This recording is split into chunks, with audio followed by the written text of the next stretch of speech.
جو آج فرانس نے ایک اور نعرہ بلند کیا ہے خاکوں کا، توہین رسالت کا، تو مساوات کا مسئلہ اس کے مقابلے میں ایسا ہے جیسے اونٹ کے منہ میں زیرہ کی نسبت ہے، یہ کچھ بھی نہیں ہے۔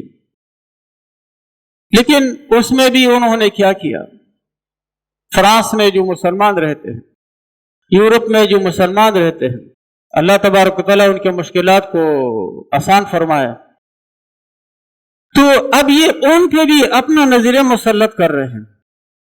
اگر ایک مسلمان گھرانہ اپنے گھر کی دہلیز کے اندر مساوات کی تہذیب اور وہ ناپاک کو ثقافت اندر نہیں آنے دیتے، عورت اپنے شوہر کی عزت کرتی ہے، عورت دوپٹہ پہن کر کے باہر جاتی ہے، اور گھر کی سربراہی مرد جو گھر کا بڑا ہے اس کے پاس ہے، وہ اپنے بچوں کو نماز پڑھنے کو کہتے ہیں، اپنے گھر کے اندر، گھر کی دہلیز کے باہر تیرے ملک کے قوانین کی پابندی کرتے ہیں، تو تمہیں اس سے کیا تکلیف ہے؟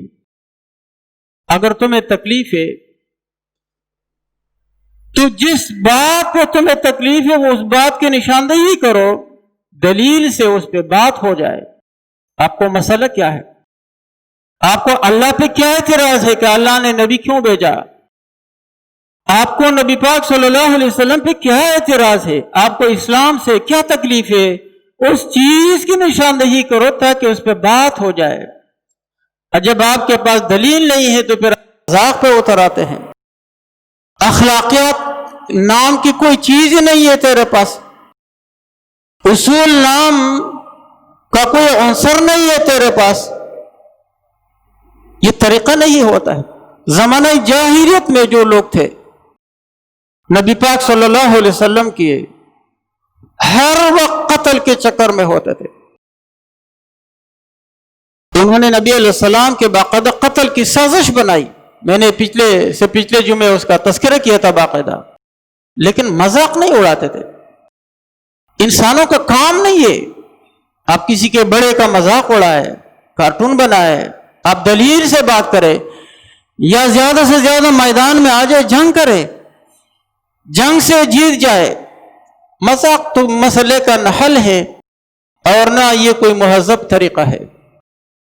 لیکن بہرحال جو پہلے فرانس کا نظریہ مساوات تھا اور آگے جاتے جاتے اس کے بہت ساری شاخیں بن گئی، آج یورپ بھی پریشان، یہاں تک اس کے اثرات پہنچ گئے اور ابھی تک وہ سلسلہ چل بھی رہا ہے۔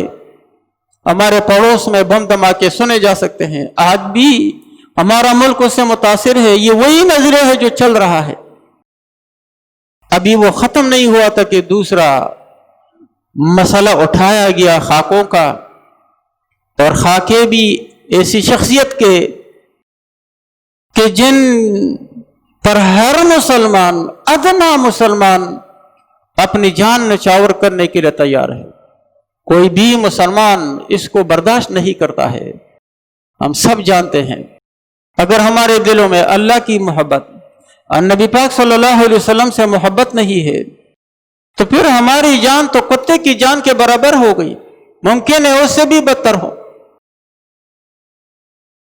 تو اسی لیے یہ ناقابل برداشت بات تھی، لیکن جب اس کی حوصلہ افزائی سرکاری سطح پہ کی گئی اور اس کو باقاعدہ مشن بنا کر کے ایک استاذ کو اجازت دی جاتی ہے کہ تم کلاس میں یہ پڑھاؤ اور یہ دکھاؤ، میڈیا کو اس کی اجازت دی جاتی ہے، تو یہ قابل برداشت نہیں ہے۔ لیکن بہرحال اللہ کرے یہ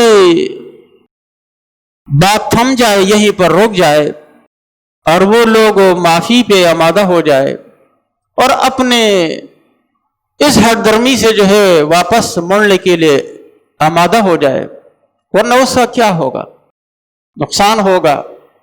یورپ میں جو مسلمان آباد ہے، اللہ ان کی حفاظت فرمائے، ان کو زیادہ نقصان ہوگا، لیکن وہ لوگ بھی ان کے لیے کافی ہو جائیں گے۔ ایسا نہیں ہے کہ دنیا بھر سے لوگ جو ہے نا وہ فرانس کا محاصرہ کرنے جائیں گے، ایسا نہیں ہے۔ لیکن اگر یہ سلسلہ آگے چل پڑتا ہے یہ مساوات کے نظریے سے زیادہ، اشتراکیت کے مسئلے سے زیادہ خطرناک ہے، اس کا سب سے زیادہ خمیازہ جو ہے وہ ان ممالک کو بھگتنا پڑے گا جو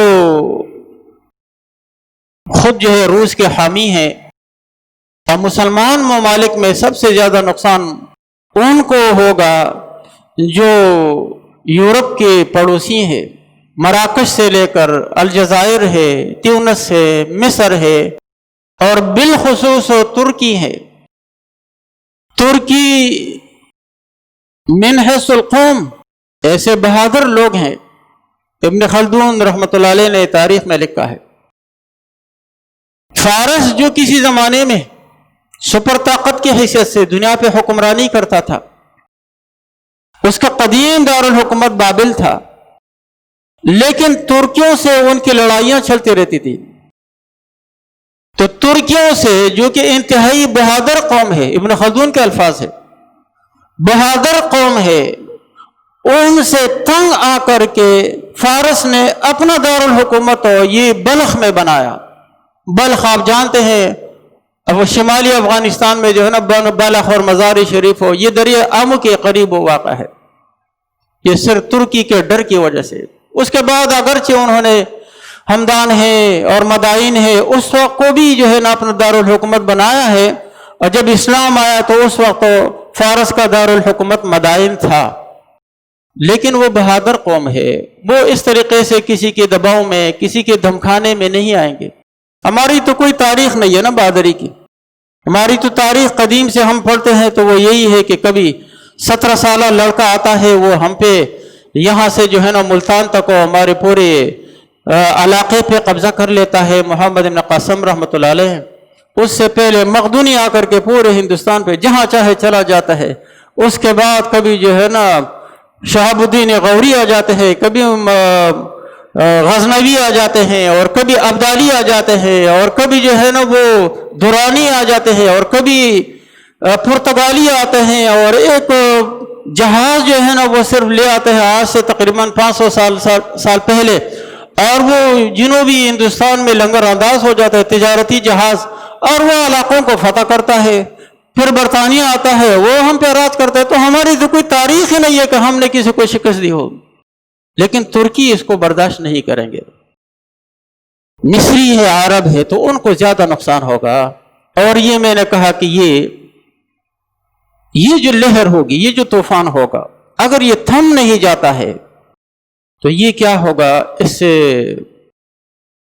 بمقابلہ پہلے نظریے کے مساوات اور اشتراکیت کے مسئلے کے مقابلے میں جس کے 100 سال سے بھی زیادہ ہو گئے اور ابھی تک جو ہے نا دنیا میں یہ آگ جل رہی ہے، اس سے بھی زیادہ خطرناک اور نتائج ہوں گے۔